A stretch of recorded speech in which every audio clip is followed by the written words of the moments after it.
شیرین است، گفته هایش دل نشین است. او به دل همیشه جا و بی بها و بهترین است. نامی مادر چی شیرین است، گفته هایش دل نشین است.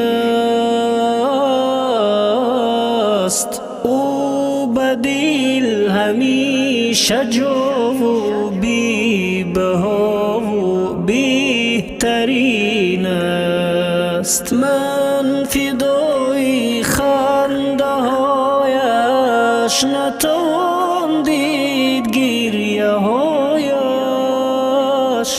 در غریبی عمر من رفت، بس شدم آب و ادایش.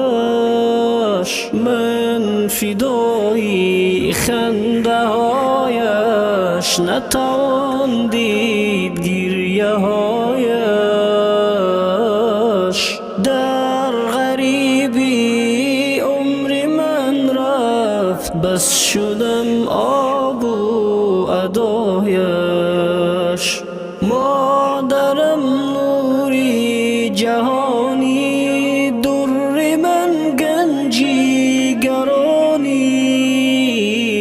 در محبت بحر فرزند، مثل بحری بیکرانی.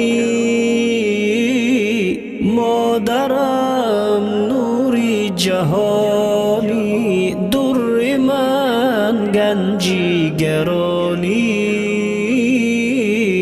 در محبت بحر فرزند، مثل بحری بیکرانی. کم شد عمر جدایی، بگذرد آب و ادایی. تا نشینم در بری تو، بس دیگر ملکی گدایی. کم شود عمر جدایی، بگذرد آب و ادایی. تا بمانم در بری تو، بس دیگر ملکی گدایی. گردی راهی تو به چشمم، سرمه سازم جان شیرین. تو که استادی حیاتی و معلم در ره دین. غمی ما نوشی تنت شد، پوشش در بدنت شد. ما که دوریم زبری تو، شب تار در میهنت شد.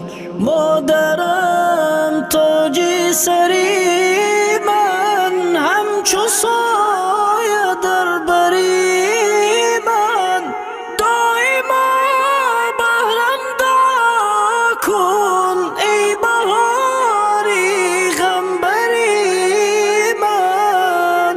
من اقبال هر نماز در دعا، ز ذات سبحان. آرزو کنم همیشه که بنا